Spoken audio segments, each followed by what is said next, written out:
ഒരു മനുഷ്യൻ 7 ദിവസം, ഒരാൾ 7 ദിവസം തുടർച്ചയായി 786 തവണ ബിസ്മില്ലാഹിർ റഹ്മാനിർ റഹീം എന്ന് പറഞ്ഞിട്ട് അവൻ 2 കൈകളും ഉയർത്തി ദുആ ചെയ്താൽ അവൻ്റെ മുറാദ്, അവൻ്റെ ആഗ്രഹം അത് അല്ലാഹു തആല വീട്ടിൽ കൊടുക്കുമെന്നാണ്.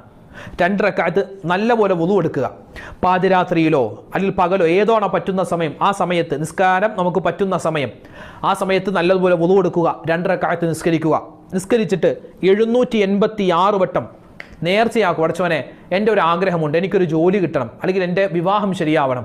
അതിന് റബ്ബേ, ഞാനിതാ 786 തവണ ബിസ്മില്ലാഹിർ റഹ്മാൻ റഹീം എന്നുള്ള പുണ്യമായ വചനം 7 ദിവസം ഞാൻ ഇതാ നേർച്ചയാക്കി ചൊല്ലാൻ കരുതിയിരിക്കുന്നു എന്ന് മനസ്സിൽ കരുതിയിട്ട് 7 ദിവസം തുടർച്ചയായി 786 തവണ ബിസ്മില്ലാഹിർ റഹ്മാൻ റഹീം എന്നുള്ള ആ ഒരു പുണ്യമായ വചനം നമ്മൾ പറയുക.